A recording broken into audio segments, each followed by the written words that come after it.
and gentlemen, we now present George Edwards in Dr. Jekyll and Mr. Hyde.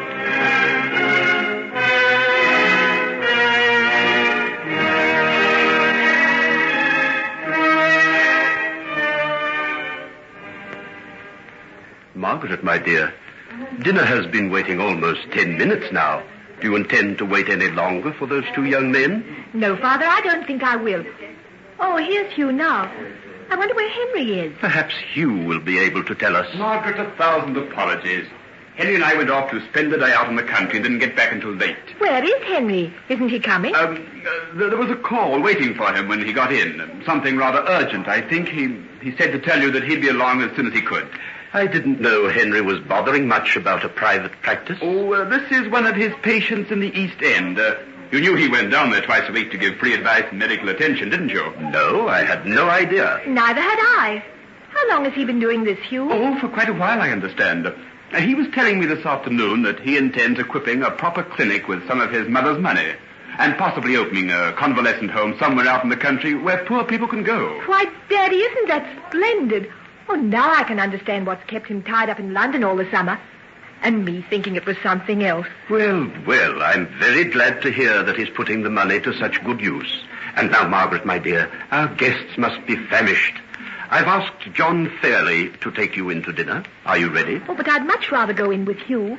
I want to hear what he's been doing on the continent and a whole lot more about Henry's clinic. Oh, I'm afraid that will have to wait, my dear.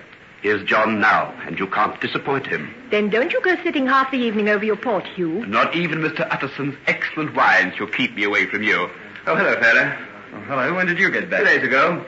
See you later, Margaret. Hugh, will you take Miss Dawson in? Yes, certainly, Mr. So I draw the prize after all. What do you mean, John? When I saw our good friend Hugh Lanyon arrive, I thought that you'd be going into dinner on someone else's arm. Which proves all over again that one should never despair. What do you mean by that, Margaret? I mean that Henry isn't here, and see, I take your arm. And why isn't he here?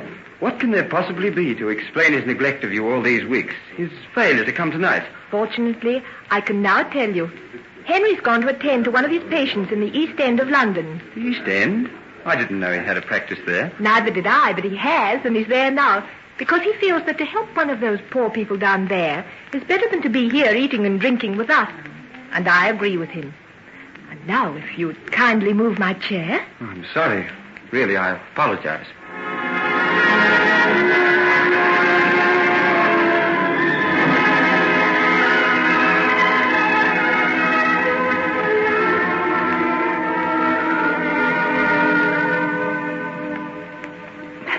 Henry, where are you taking me? Wait till I unlock this door. Oh, but this is the same place you brought me to before. Yes, and the place you ran away from, you little goose. You didn't come back. Well, I couldn't. When I went over to the house that night to get you some clothes and food, I found my father there. How could I explain to him about you? I had to pretend to go to bed. When I came over here an hour or so later, there was no sign of you. Oh, Henry, if I'd only known. And then you ran out of the place and tried to throw yourself into the river from the Battersea Bridge. What else was there for me to do? I had no one. No friends. No money. No nothing. Poor little Hetty. Well, sit down there and I'll get you something to drink. Here. Now take this. Thanks. You had me, you know. I tried to find you the next day. I went to the place where you were, but they wouldn't let me see you. You come to the prison infirmary? Mm-hmm. Oh, if I'd only known. It would have meant so much to me. Why didn't you leave a message? Just a word. I did. I told the warden to tell you that I'd been. I left some money and a note. I never got them, never. And all this time I've been so bitter.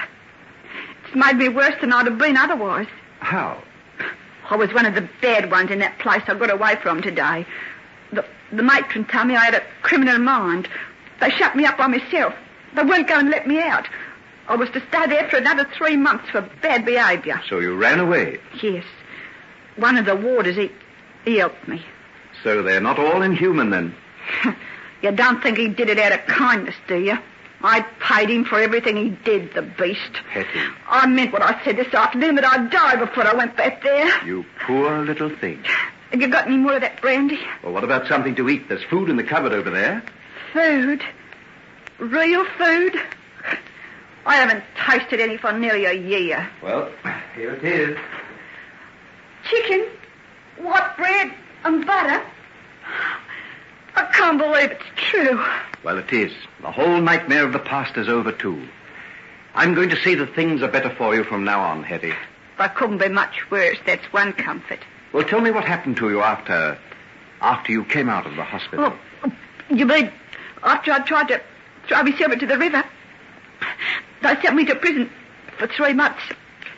It's against the law to attempt to take human life, they told me.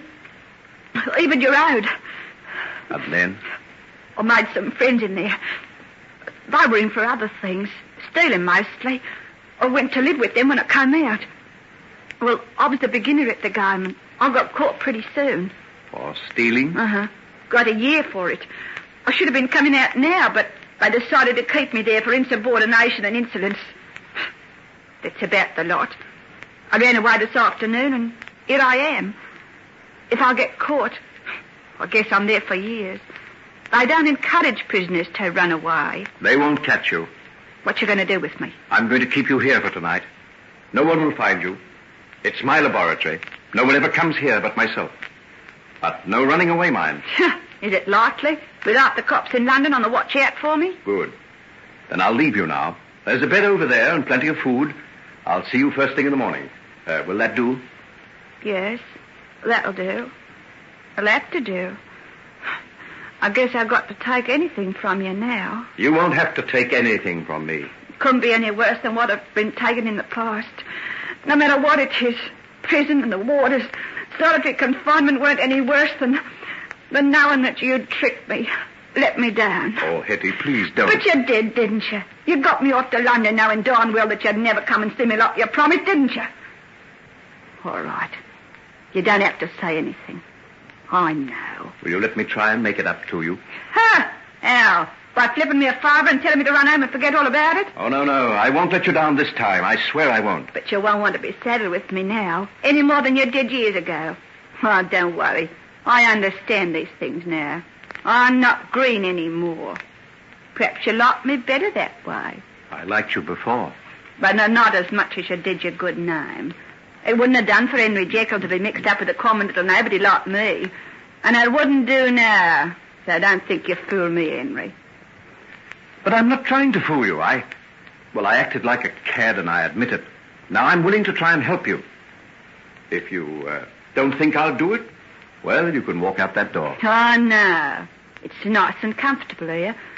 And I've had precious little comfort for a long time. I think I'll stay. Yeah, that's right. I'll stay. Maybe you'll get sick of me like you did before. But you won't get rid of me so easily this time. Not by a long shot.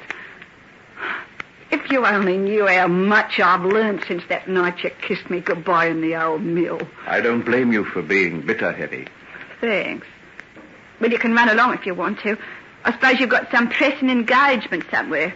Give the lady my kind regards, and I'll be waiting for you tomorrow. So long.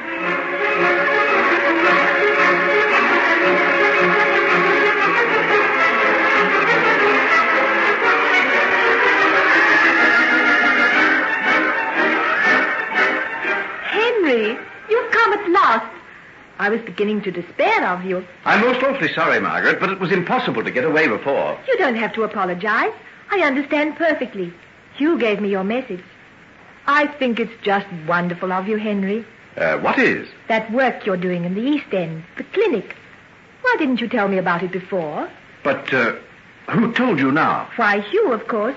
Or do come into the other room with me and tell me all about it. I do think you're mean, you know. I've been wondering and wondering what you'd do with yourself, and all the time you've been helping these poor people. Won't you let me help? Why, I don't know what to say, Margaret. Well, surely there's something I can do there. I could take temperatures and bandage legs or arms. Can I see you for a moment, old chap? Yes, of course. Will you excuse me, Margaret? On condition you come back immediately and tell me everything. I'll do my best. I won't be a moment.